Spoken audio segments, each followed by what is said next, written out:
What is going on, guys? Bam Deadstroke here with my top 5 underrated cards from War of the Spark. We're going to be taking a look at the rares and mythics only, so if your favorite uncommon or common card is not included, don't worry, there should be videos coming from that soon enough.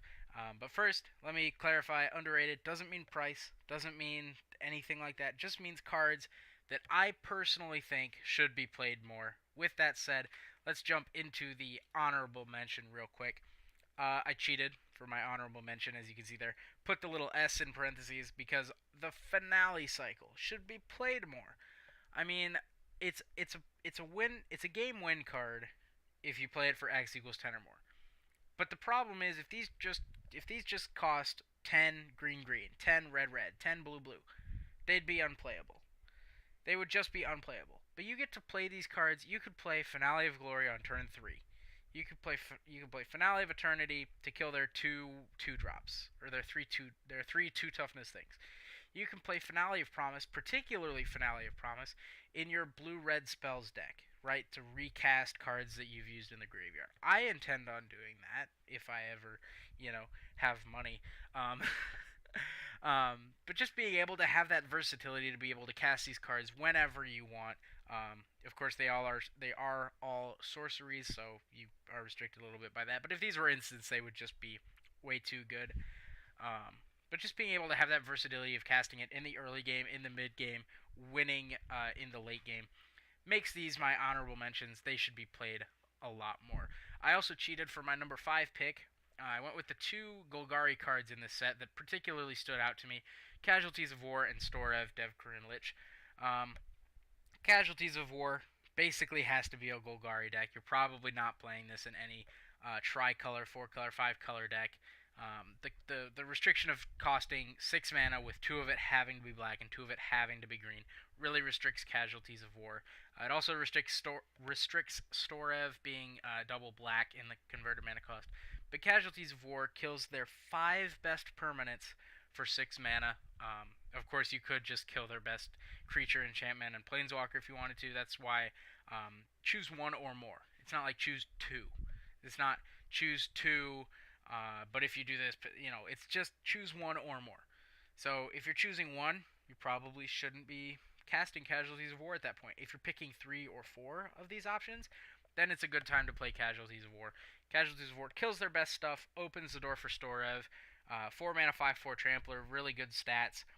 Whenever it deals combat damage to a player or planeswalker, worth noting in our very planeswalker-centric set, that you can return to your hand target creature or planeswalker, again, very relevant. Return target creature or planeswalker card in your graveyard that wasn't put there this combat. So anything that wasn't put there this combat step, you can return. If it was killed during your main phase, boom, bring it back. If it was killed last turn, boom, bring it back. If it was killed on turn 1, boom, bring it back. Super versatile in a Golgari deck that wants to continue to bring back creatures. I think these cards would be a really good addition.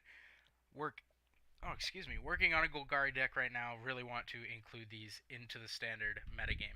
Moving on to number 4, I cheated again. Vivien and her Arcbow. Vivien, Champion of the Wilds, and Vivien's Arcbow. I cannot stress this enough. Giving green the ability to cast creature spells as though they had flash is an absurd ability. It's insanely good. It's 3 mana. 3 mana Planeswalker that gives your creatures flash. Gives your creature cards flash for 3 mana. Leyline of you're in green, so you're probably playing mostly creatures anyway. Leyline of Anticipation is 2 blue blue. Now, granted, it's a Leyline, so you can put it in on the battlefield at the beginning of the game. Leyline of Anticipation is 4 mana. It gives all your spells, but it's blue, so you're primarily playing instants and sorceries anyway. Vivien is 3 mana that's splashable, that gives your creature spells flash. On the opposite side of that, Vivien's Arcbow doesn't give your creatures flash, doesn't give your spells flash. You just get to put them into play. So you pay X, tap it, discard a card, so you do lose that card. But in green, you've probably got extra lands, you've probably got extra whatever.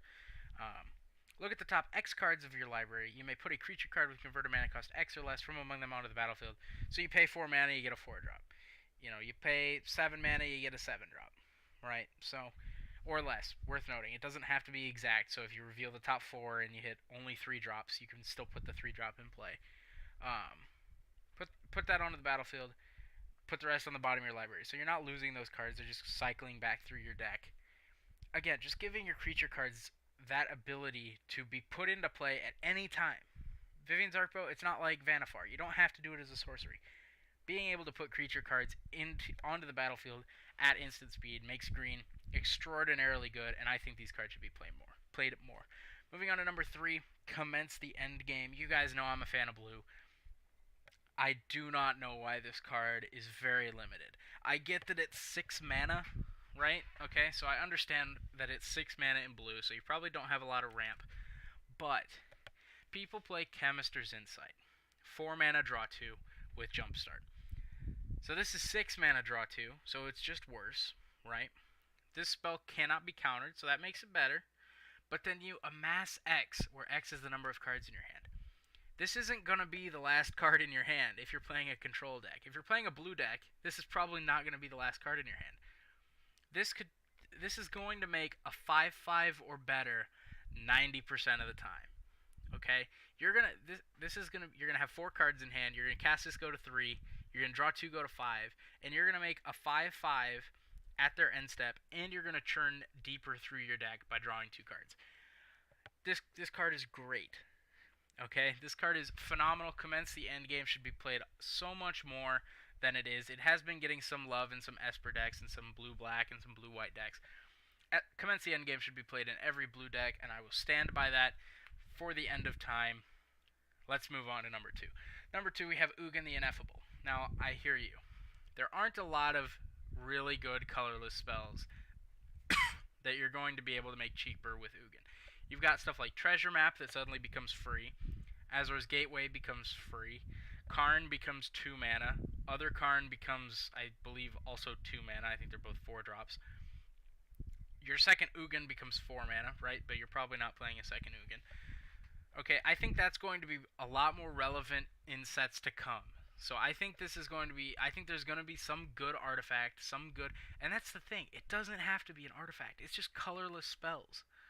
So you could play this in Modern Eldrazi, and your Eldrazi costs 2 less to cast, because we haven't ever seen that go ever wrong. We've never seen that go wrong. Play Ugin the Ineffable in your Eldrazi decks. Anyway, that's going to become relevant later. This gives a destroy target permanent, so this gives removal to decks that wouldn't have it, since it's colorless, so you can play it in anything. And it also gives card advantage to decks that might not have it, because again, it's colorless. You can play this deck, you can play Ugin in anything, and I think you should play it in anything. Ugin makes number 2 on the list. Number 1, okay, Niv-Mizzet Reborn. It's all 5 mana. That's the biggest downside. Get beyond that. You've got all the Guild Gates, you've got all the Shocklands, you've got all the Dominaria lands. You can play Niv-Mizzet. It's a 5 mana, 6/6 flyer that gives you a look at 10 cards, and you're probably going to put 3 to 5 in your hand. And the best part, it's not putting dead cards in your hand. It's putting a selection of cards in your hand. You get to look at the top 10. For each color pair, choose a card that's exactly those colors from among them. Put the chosen cards in your hand, the rest on the bottom of your library. This is not giving you dead cards. I think that was a great point pointed out by Saffron Olive over at MTG Goldfish in his Against the Odds video yesterday. This is putting good cards that are functional into your hand that you're going to be able to play. It's not just a draw 4 where you might hit 4 lands and then you're just dead. It's putting 4 cards that are functional in your deck. Niv-Mizzet should be played. End of story. Go check out the Against the Odds video. That's going to do it for this video. Be sure to drop a like down below. Again, like I said in the beginning, comment down below with your underrated list. Subscribe and click that bell icon to get notified for every video that I upload. I will also notify you on Twitter. If you follow me, the link is down in the description. And I will see you guys next time.